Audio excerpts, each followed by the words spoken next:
Alright, someone had a question about pool filters. They wanted to know about um, do I have to replace the pool filter cartridge every time it needs to be replaced? The answer to that question is I clean it. You don't need to replace it. So I'm going to take this one apart and I'll show you exactly how I clean it. So basically, before you take it apart, I'll show you how to take it apart. Take this off. This is where your air comes out.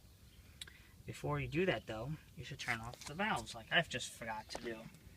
So this is one valve that comes off the skimmer. Turn that off now, so we're good there. And then we have to turn off the return, which goes back to the pool. So basically, so the water doesn't come down and squirt out through here. So we open this, some water is going to squirt out because it was under pressure. This one you open this thing, push up, and you turn with two hands, and it comes off pretty easily. Now the hard part is taking off this. Now there's two tricks to do this. One I will show you. I'm going to close this just a little bit. Basically, with all these off, you turn on the pump for a quick second, and this cover will pop right off and save you the hassle of pulling at it and tugging at it. I mean, the other way would be is to put your foot here and grab here and make sure this is pretty much all the ways open and pull.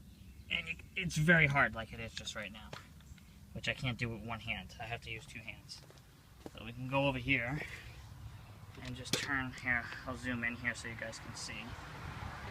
It doesn't always work the first time, but the second time normally it does. Want to turn it on, turn it off.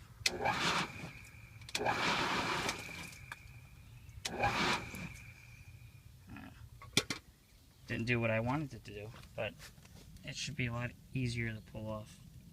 No. Oh, that's what was the problem. That's why it didn't work. Make sure you cover your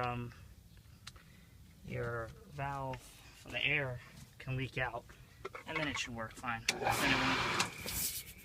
it won't completely suction down, and it'll be a lot easier to take off, just like that. So, sometimes it doesn't work the way you want it. Just make sure your valve is open. Mine wasn't. That's why it didn't work.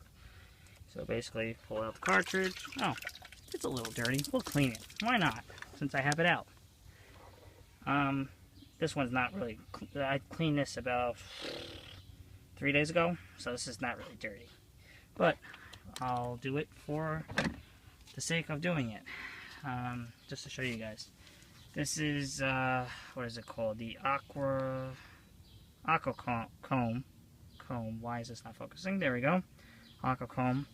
Basically, these are used to put inside the filter, and see how it kind of opens and spreads the I forget what these are called. There's a specific name. Basically, you just go in here, and the water shoots from those holes into here, and basically turns this greenish, dark brown to back to white filter, which you can kind of see in some areas where it is still white. Alright, hopefully you guys can see this. It's hard to videotape with an iPhone. Basically, we're going to take off this nozzle, and we're going to put the Aqua Comb on, which basically is done like this. Alright, I'm going to turn it off and turn on the pressure.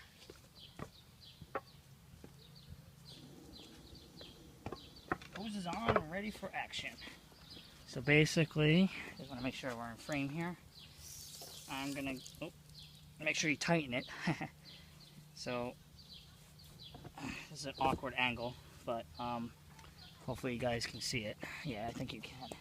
So we're going to turn on the pressure. Nice and hearty there. Just go in, push down, go in, push down, and you want to turn about like halfway. So you want to keep redoing the area that you're, like if you did here, you want to do half. That's just my my method. I just do half and half and half all the way around. As you can see, wow, that got a lot cleaner real quick. I'll do the whole thing since I'm here, just so that it's all clean, and I know now I don't have to do it for a couple of days. Whoa, that was a lot of green that came out of there.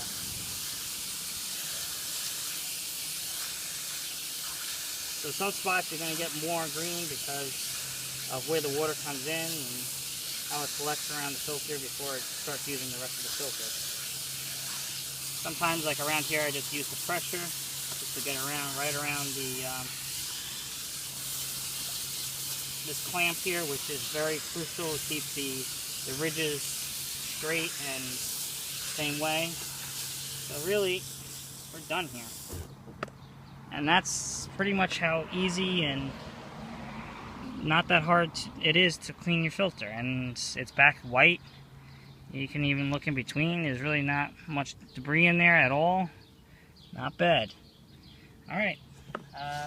Hopefully this helps the person that asked me a question about cleaning the filter. Again, it is like a paper material, but it's something else. I don't know exactly what it is, but it really holds up. This one I had for, well, the previous person had it for 2 years, and this is the 3rd year of having it for myself. So it's really good. It works well. Hopefully this helps you in deciding to get this. I didn't get a sand filter because the sand filter, I feel like you waste a lot more water because you have to backwash, and you have to backwash just like basically like cleaning the filter now. But I'm not using the pool water to do this. You drain your pool, and I have a small pool, so I didn't think it would be very efficient for me. And then you have to buy the sand and everything. I bought this whole thing, this whole setup for 50 bucks. Couldn't beat that. Sand filter was like at least 100 bucks. Then, you know, you'd have to buy the motor with it, or it was hard to find ones without the motor, but they were really big, and it was like too big for this kind of pool. So hopefully this answers your questions about sand filter versus a cartridge filter. And again, the reason why I went with this, it was just cheaper, and it works really well. I mean, I can go to 3 to a month without cleaning this filter with my small pool. I just clean it more frequently to get more flow, and the more flow you have, the more filtering you get. So hopefully that answers your question. Just one other quick tip I just wanted to let you know. You don't have to buy the Aqua comb, but you can use the regular hose. It works. It's not that it doesn't work. This is just more efficient. I feel like I clean it a lot quicker. It actually gets like 99% of the stuff out compared to using the hose. So just another quick tip. Thank you. So just realized too, I should probably show you how to put it back in. Not that hard. You want to line this with this white ring. You want to line this up with the center of that, which is pretty easy. I just normally kind of do that kind of rotation, and it gets it right in. And then you kind of have to push down. Make sure your air valve's open so you can get the air that's out of there from pushing down on it. So you just turn that, clicks, good. Leave this somewhat open. Now what I like to do is open one side. You don't have to open it a lot, but enough where the air is coming out now, as you can hear. So the water comes out. Then you should be primed and ready to go.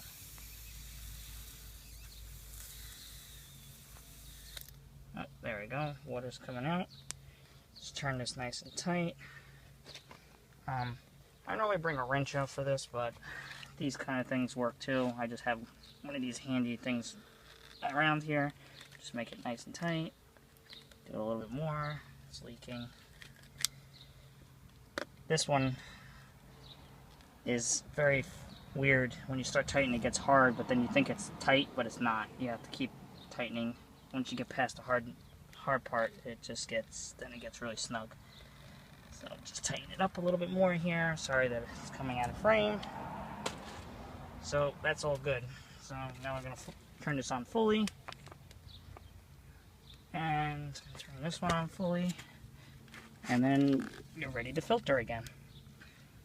Mine's on a timer, so there's no need for me to turn it on now.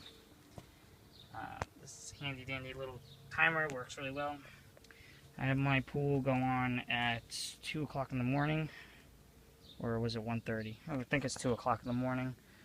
I have it on for 2 hours, and then it turns on at 12 o'clock for an hour during the middle of the day. With this size pool, seems to work fine with that kind of schedule. Trying to lessen the electricity bill, and everything seems to be working good. Alright, thank you for watching. Hopefully this helped you.